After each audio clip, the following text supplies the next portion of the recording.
Did you build your first website with?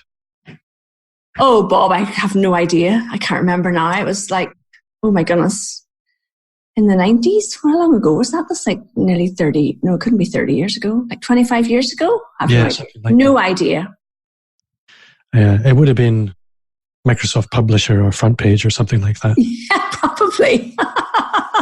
And you know what? My dad passed away 14 years ago, but he closed his business maybe 5 years before that.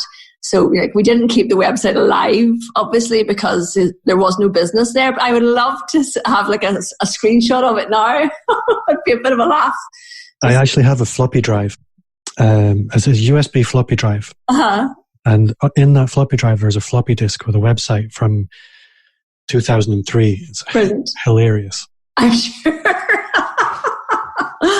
Oh dear, would it be good to keep those websites through the ages. Bob, the other thing that you do is a podcast. Yes, the Gravity Digital Marketing Podcast. Yes.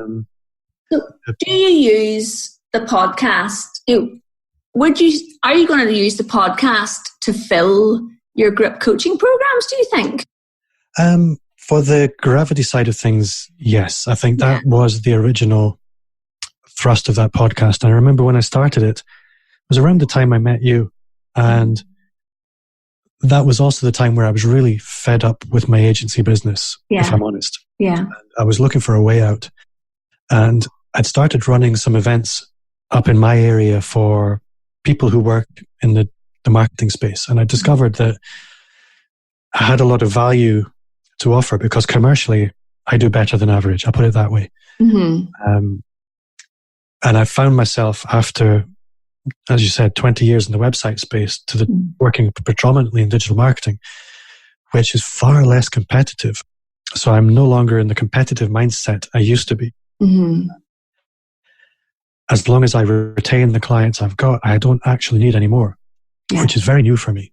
So I started running these events for competitors and very quickly realized I had a lot to offer.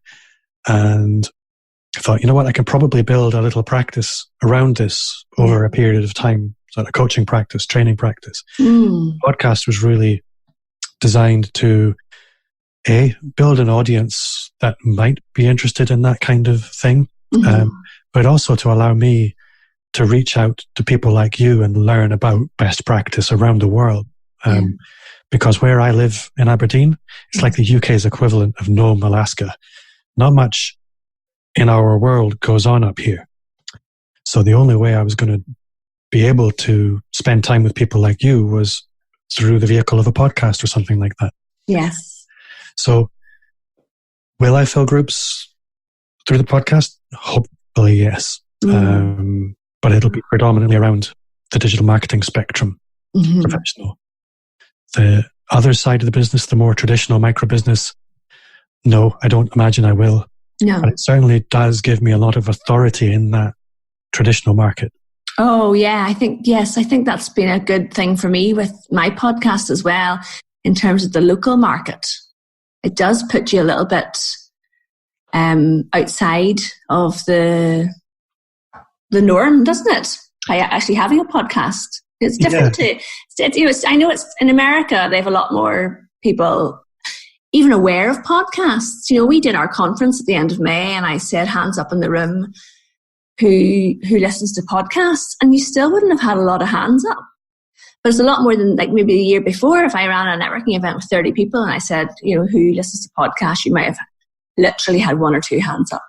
So it's definitely coming on a lot more here, but it's still relatively new territory, I think. Yeah.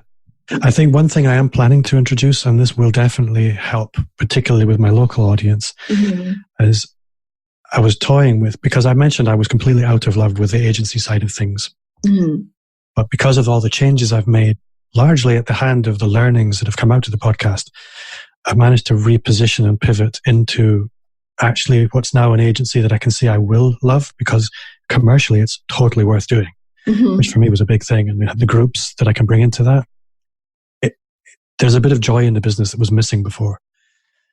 So I was thinking actually, should I do a podcast for my ideal customer now?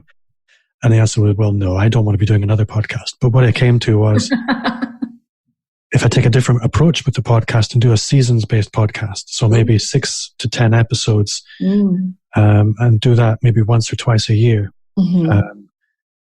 that's probably a much more viable way of doing that. I like the idea.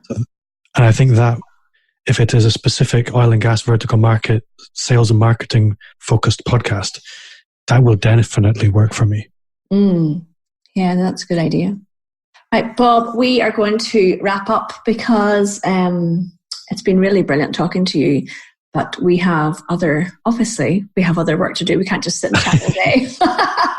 But if someone wanted to find out more about you and your different offerings, how did they get in touch with you? 2 places. The Gravity groups and the podcast you'll find at bobgentle.com. And my agency site is amplifyme.agency. And on social media, I'm at Bob Gentle everywhere. Brilliant. Okay. Delighted to connect with anybody. And of course, your podcast. Yes, just search anywhere Gravity Digital Marketing Podcast. It's easy to find. The reason I bring that up is because I always forget to mention my podcast when I'm on somebody else's podcast. Well, I'm very grateful you mentioned it because as any podcaster will tell you, every single subscriber, it matters. It really does. Yeah, absolutely. Okay, Bob, thank you so much for joining me today. Thank you. You've been a fantastic host. Thanks for your time. Delight to speak to you as always. You too. Hopefully see you soon. I hope you've enjoyed this episode of the Social Bee podcast. Come and join us over at www.socialbeeni.com and let's start creating a buzz about your business. And if you like what you hear, please pop over to iTunes and leave me a review. I'd really appreciate it. See you next time.